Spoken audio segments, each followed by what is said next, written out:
किसी भी मौशरे, रियासत या सूबे के सरबराह का सबसे पहला और बुनियादी फर्ज क्या होता है? उसूल ये कहता है कि जब अवाम पर कोई आफत आए, जब किसी घर से जनाजा उठे, तो हुक्मरान सबसे पहले वहां पहुंचकर उनके जख्मों पर मरहम रखता है। लेकिन आज हम एक ऐसे अलमी एक ऐसे मुजरिमाना बेहिसी का तजज़िया करने जा रहे हैं जिसने खैबर पख्तूनख्वा की रिवायात और अवामी तवक्कात का सर शर्म से झुका दिया है। हाल ही में फितना खवारिज की बुज़दिलाना और सिफाकाना हमले में मासूम खातीन, बच्चों और दीगर आम शहरियों को खून में नहला दिया गया। जब उन बेगुनाह शहीदों की नमाज जनाजा अदा की जा रही थी तो वहां एक इंतहाई अहम कुर्सी खाली थी।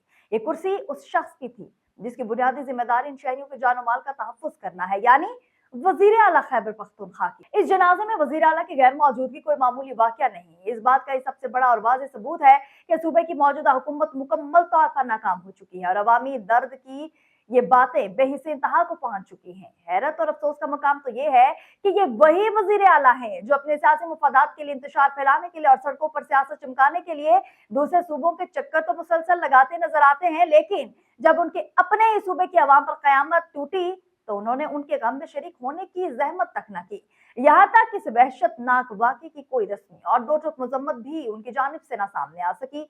ये रवैया पख्तूनों की उन अजीम रिवायात के बिल्कुल मुनाफी है जहां दुश्मन के घर भी मौत हो जाए तो दुख बांटने पहुंच जाते हैं। लेकिन अगर हम इस रवैये को थोड़ा गहराई में जाकर देखें तो ये बेहिसी कोई एक दिन का वाकया नहीं, ये दरअसल पाकिस्तान तहरीक इंसाफ के पिछले 13 साल हुक्मरानी के इस तसलसल का हिस्सा है जिसने सूबे को तबाही के दहाने पर ला खड़ा किया है। 13 सालों में इस सूबे ने क्या देखा? नाकिस गवर्नेंस, बदअमनी, बेतहाशा करप्शन, ओहदों की खिंचातानी और वो अंदरूनी लड़ाइयां जिनमें अवाम का खून और उनके मसाइल कहीं दब कर रह गए थे। आज ये जमात और इसकी क़यादत अवामी खिदमत से कोसों दूर खड़ी नजर आती है। इस सारे मंजरनामे में जो सबसे ज्यादा तशवीशनाक और संगीन पहलू सामने आया वो इल्जामात और इतलात हैं जिन पर आज हर गली मोहल्ले में बात हो रही है। एक तरफ दहशतगर्दी की अफरियत सूबे का अमन खराब कर रही है और दूसरी जानिब वज़ीर आला और उनके खानदान पर चर्च व मनशात की कार्रवाइयां, कारोबार में मुबैना शराकतदारी की इंतहाई संगीन सवालात उठाए जा रहे हैं।